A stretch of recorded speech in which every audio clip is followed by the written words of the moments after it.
It's only been 12 days since the release of Concord, and Sony is already announcing they've pulled the plug on the game. I have a few different things to show off, but before I get into the topic, if you enjoy the content I create, check out the links in the description, join the community in my live streams, and consider supporting through Patreon or YouTube memberships. Now, obviously, the launch of Concord was extremely lackluster. There was basically nobody playing it, all of the talk on social media was negative, and it just didn't seem like this game was going to go anywhere, even though the media was trying to convince us it's actually doing good and it just needs a little bit of time to take off.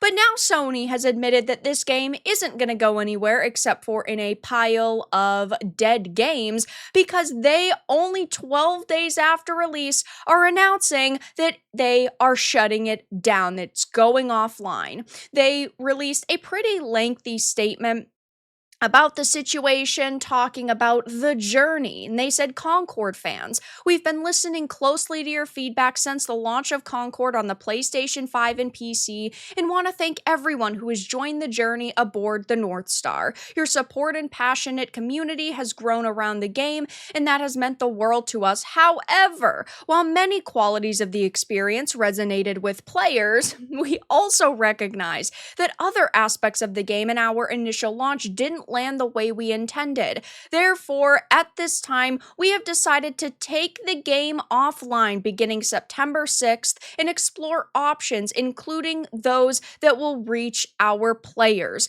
While we determine the best path ahead, Concord sales will cease immediately, and we will begin to offer a full refund for all gamers who have purchased the game for PlayStation 5 or PC. And if you purchased the game for PlayStation 5 from the PlayStation Store or PlayStation Direct, a refund will be issued back to your original payment method. So that means this game was only alive for 15 days. I have never seen this short of time between the release and the death of a game, because just a few days ago, we saw developers boasting about how they had so much planned and they were so excited for the future and they were hopeful, and they were talking about how they were going to support this game for years and years, but well, it doesn't seem like Sony felt the same way, because they did pull the plug, which honestly, I can't say I'm very shocked about. This game was drawing in virtually no players. If we go to SteamDB, the servers are still online, but as you can see, there's only 24 people playing right now,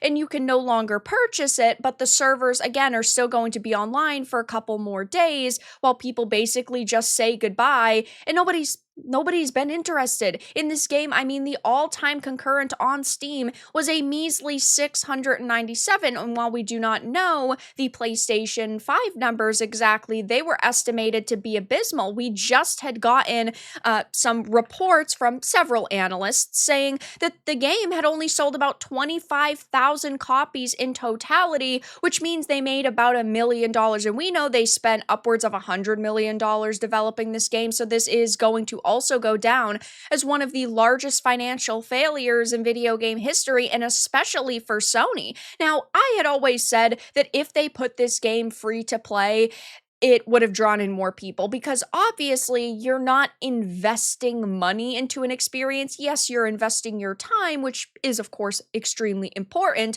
but people are willing to take that plunge. And I mean, I even tried the free open beta when it was going on to see if it was something worth playing. I wanted to be able to judge it for myself, and there was really nothing there that I thought was exciting or unique or fun. And this does suck for the few people on the team that were genuinely passionate individuals who weren't massive activists, because there's always a few good people even in a shit storm. But it seems like the majority of the people that were working on Concord either did not understand the video game industry and what gamers currently want. They don't understand kind of the space right now in the atmosphere regarding DEI titles, and they were completely out of touch. I mean, they tried to launch a Overwatch competitor for $40 in 2024. That's what Overwatch did back in 2016. It just shows that they weren't really keeping up with market trends. And while that isn't specifically the developers, and that does fall on, the studio heads, the CEOs, and also Sony, it's just a nightmare. It was from the beginning. When we saw the character designs, we saw what looked like mediocre gameplay, and it was very mediocre gameplay. And now we're seeing that Sony is admitting that they basically have no confidence in this game and that they are shutting it down. I am happy, of course, to hear that they are refunding people, because that is, at the end of the day, what matters the most to me is that they were not taking the little bit of money that they made and not refunding people. So they are refunding, which is fantastic, but it just goes to show that DEI and just games marketed towards modern audiences don't sell. I mean, companies can only do this for so long before they realize this is not the direction they need to go in. The modern audience they're trying to appeal to does not buy video games, and the few that do don't buy each one. And when you only have, let's be generous and say 5,000 people, but there's 10 games on the market, they're not going to buy every single one of those games. You are trying to capture a very niche audience, and it's not working for companies. They need to turn course. I want video games to be good. I want them to come out. I want the industry to thrive, because I love video games. But the reason why I have this channel is to criticize bad decisions that they're making, and Concord was one from the very beginning.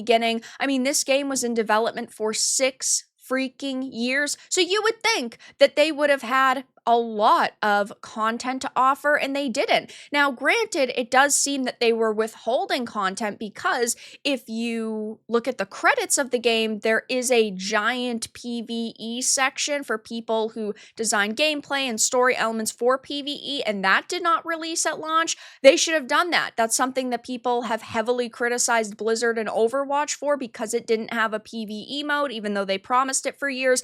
That should have been the way that they marketed this game. It's got PvP, it's got PvE, they should have added ranked, and at the end of the day, it should have been free to play, and they probably could have had this game be mildly successful, but instead, they couldn't even cough up 1,000 people over on Steam. And again, it doesn't seem like many people bought it on the PlayStation 5, and we heard that it sold about 25,000 copies, which is abysmal for them. We're not talking about an indie team here anymore. We're talking about an independent studio that was bought by the largest company within the video game industry, which, yes, is Sony. I can't say I'm surprised by this news, but Sony is pulling Concord offline. Of course, I'm sure we are going to see major media coping, developers melting down, hilarity ensuing. Only time will tell, but for now, that's all that I really had to discuss in this video. Let everyone know your thoughts in the comments below. If you enjoyed this, give it a like, and if you didn't, give it a dislike. I appreciate your support either way, but I'll talk to you all again in the next video really soon.